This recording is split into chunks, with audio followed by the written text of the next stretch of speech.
नमस्कार, आप देख रहे हैं डॉक्टर साहिब आपके साथ मैं हूं मुस्कान। दर्शकों, आज के इस एपिसोड में हम बात करेंगे और ये जानेंगे।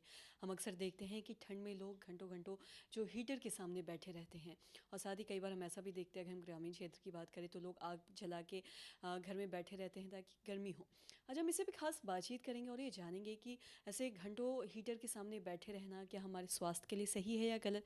क्या इससे कई बार हम ऐसा भी देखते हैं कि लोगों की जान चली जाती है। जब इसे पे खास बातचीत करेंगे और इसे पे खास बातचीत करने के लिए आज हमारे साथ मौजूद है डॉक्टर दिवाकर तेजस्वी। आपको बता दें कि बिहार के जाने माने फिजिशियन हैं। सर नमस्कार, बहुत बहुत स्वागत है जी, आपका। बहुत धन्यवाद आपका। सर आपसे हम जानना चाहेंगे, हम ऐसा देखते हैं अक्सर कि जब भी ठंड आती है तो अक्सर लोग है जो घंटों घंटों है जो हीटर के सामने बैठे रहते हैं या हीटर जला के रूम में बैठे रहते हैं ताकि रूम का जो टेम्परेचर है वो सही रहे और ठंड ना लगे। मैं आपसे जानना चाहूँगी, ऐसे घंटों हीटर के सामने बैठने से क्या कई बार ऐसा भी हम देखते हैं, कई रिपोर्ट्स आए हैं जिससे लोगों की जान चली गई है। तो ये स्वास्थ्य के लिए सही है या गलत, आपसे थोड़ा जानना चाहेंगे विस्तार में। जी, अगर जाड़े के दिनों में आप हीटर का यूज़ कर रहे हैं या आग ताप रहे हैं, तो इस पे 2-3 बात पर ध्यान रखना बहुत ज़रूरी है। अगर लंबे समय तक आप हीटर के सामने बैठे हैं, तो उससे जो हवा है वो शुष्क हो जाती है, ड्राई हो जाता है और उससे क्या होता है कि जो त्वचा है, आपका स्किन भी ड्राई हो जाता है, आँखों में ड्राइनेस हो सकती है और शुष्क हवा से साँस लेने पर वो लंग्स में भी ड्राइनेस हो सकती है। तो ऐसे में विशेष ध्यान रखना होता है कि आप जहाँ भी आप हीटर का प्रयोग करें वहाँ ह्यूमिडिफायर भी रहे, जिससे कि वाष्प आता रहे और बहुत ज़्यादा हवा शुष्क ना हो।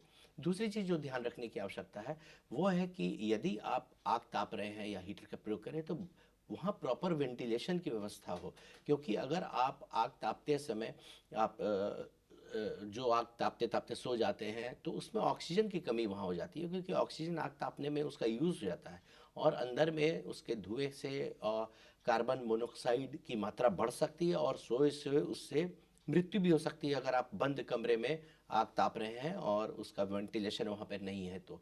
और इसके अलावे जिसको एस्थमा है, जिसको सीओपीडी है, जिसको हृदय जो लंग्स की इश्यूज़ है, उसमें धुएं के कारण से आँखों में जलन या खांसी और हफ्नी भी बढ़ सकती है।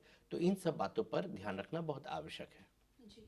और साथ ही हम कई बार ऐसा भी देखते हैं कि अगर हम ब्लोअर की बात करें या फिर हीटर की ही बात करें तो लोग घर में जला के रखते हैं ताकि ठंड से बच पाए। लेकिन ऐसे घंटों बहुत बहुत देर तक घर में जला के ब्लोअर रखना या फिर हीटर के सामने बैठे रहना, तो इससे और भी क्या सांस से जुड़ी भी कोई दिक्कतें आ सकती हैं या फिर कोई हमारे और भी कोई बीमारी हो सकती है। जी, इससे हो सकती है सांस से जुड़ी बीमारियां भी बढ़ सकती हैं, जैसे जिसको अस्थमा है या सीओपीडी है, हफ्नी की शिकायत है।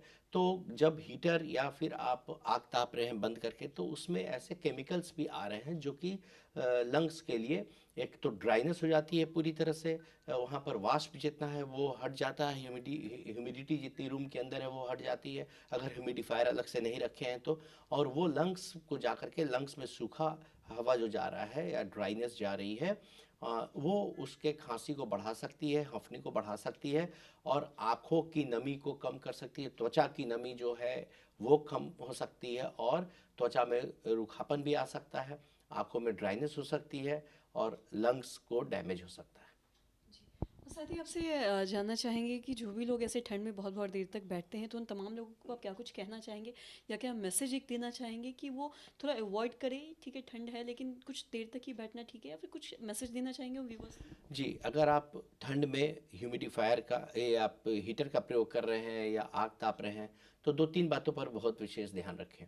सबसे पहला ये है कि आपके जो रूम के अंदर ड्राइनेस नहीं हो, उसके लिए ह्यूमिडिफायर भी रहे, वाष्प निकलता रहे, पानी का स्रोत रहे जिससे कि भाप निकलता है आजकल, उसका प्रयोग भी करते रहें आपके हीटर के साथ-साथ। दूसरी चीज़ है कि आपका अगर आप ताप रहे हैं तो ऐसा कभी कतई ना करें कि बंद कमरे के अंदर में आप आग तापें और सो जाएं। ऐसा कभी नहीं होना चाहिए, क्योंकि वेंटिलेटेड एरिया रहे, थोड़ी देर आप ताकें और जहाँ पर भी जो आग तापने वाले जो इंस्ट्रूमेंट है, जो जहाँ आप आग ताप रहे हैं उसे फिर बाहर निकाल करके रख दें, जिससे कि कार्बन मोनोऑक्साइड या उस तरह के गैस से उस रूम के अंदर में न फैलें और आपको फिर सांस में तकलीफ न हो। और कभी कभी ये बंद कमरे के अंदर अगर जलता रह जाता है ये आग, तो उससे इतनी ज़्यादा मात्रा बढ़ जाती है कार्बन मोनोऑक्साइड की कि डेथ भी हो सकती है।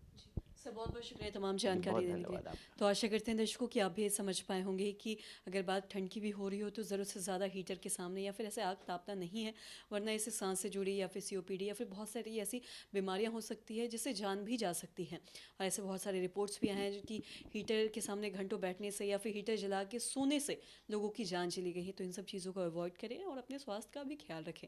तो आशा करते हैं दर्शकों की जो तमाम जानकारी है आपके लिए लाभदायक रही हो। तो आज की इस वीडियो में इतना ही। अगर आपने अब तक हमारे चैनल को सब्सक्राइब नहीं किया तो तुरंत कर ले, साथ ही हमारे फेसबुक पेज को लाइक करें। वीडियो देखने के लिए आपका धन्यवाद।